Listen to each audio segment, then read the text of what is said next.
Burkina Faso's President Ibrahim. Traoré walked into the brightly lit auditorium in Washington, D.C., his steps calm but deliberate. The air carried the weight of anticipation. Everyone expected a fiery speech about African independence, sovereignty, or critiques of global politics. But what happened next would be one of the most unexpected and emotional moments in recent memory. When the moderator introduced Traoré, the crowd clapped politely, unsure of what he might say. Cameras flashed, phones lifted into the air, and live streams went out to thousands across the internet. Yet within minutes, those thousands would become millions. Traoré took his place at the podium. He stood straight, his military posture unmistakable, his young face calm but full of conviction. He looked around the room, scanning senators, business leaders, journalists, and activists. His eyes finally rested on one figure seated near the front row, Charlie Kirk, the American conservative commentator, often polarizing in his own country, sat still, not expecting to be addressed at all. Then Traoré began. "Today," he said in a steady voice, "I did not come here to speak only about Africa. I came here to speak about truth. And sometimes truth is found in places where we least expect it. Sometimes it is spoken by voices the world does not want to hear. But truth has no passport. It belongs to humanity." The room fell quiet. People leaned in. No one knew where this was going. Traoré continued, his tone sharper now, almost protective. "In my country, I have seen young men and women hungry for a voice that tells them they can stand tall, that they do not need to bow to power. And strangely enough, sometimes that echo came not from our continent, but from voices here in America.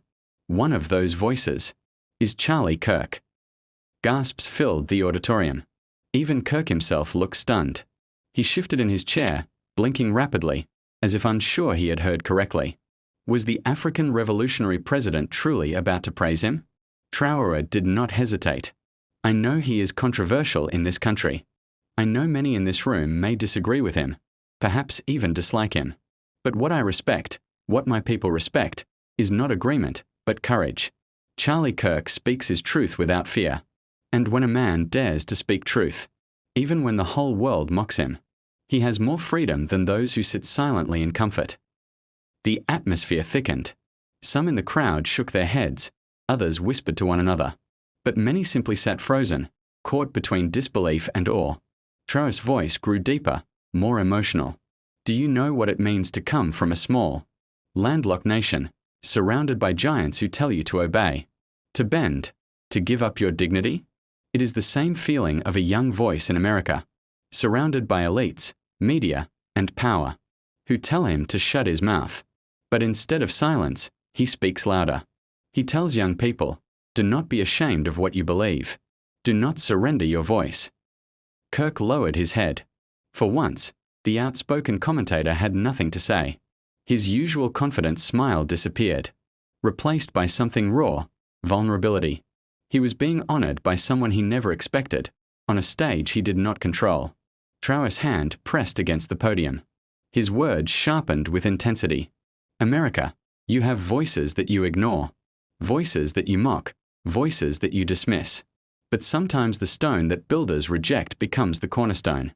You may laugh at him, but millions of young people listen. And they are not listening because they agree with every word. They are listening because they see courage.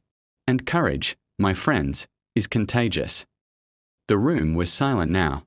Reporters stopped typing. Phones stopped moving.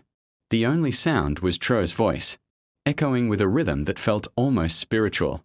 He looked directly at Kirk again. "Charlie, you may not know this, but in Ouagadougou, in Bobo Dioulasso, in villages far from the skyscrapers of New York, your words reached our youth.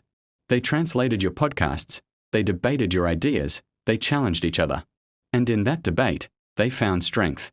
They found the courage to say, we, too, will not bow." Charlie Kirk's eyes glistened. He blinked hard, holding back tears. No one had ever framed his work in such a way, linked it to distant struggles for dignity and sovereignty. He wasn't just a political commentator in America. In Traoré's telling, he was part of a larger global story about resistance and courage. Traoré then lowered his voice, almost to a whisper. Do not mistake this for flattery. I do not agree with all your words. I do not follow your politics.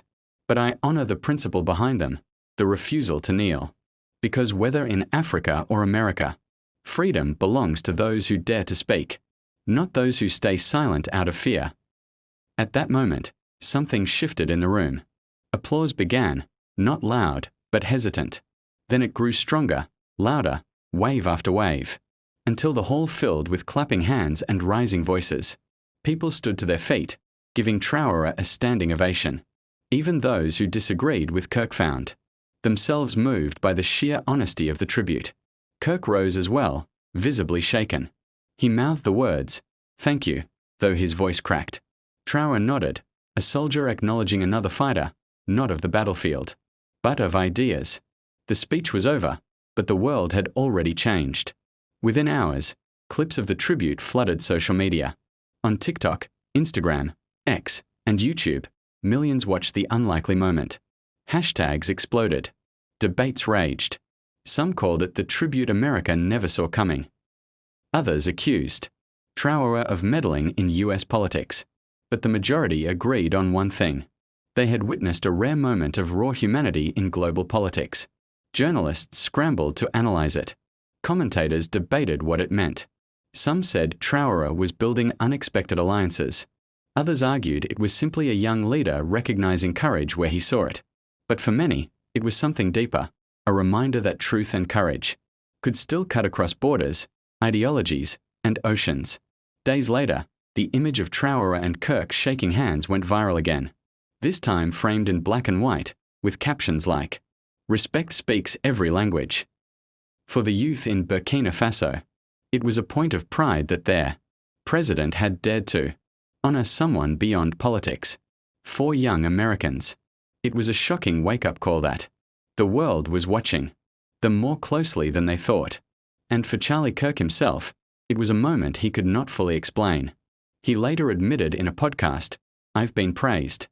I've been attacked, but I've never been humbled like that.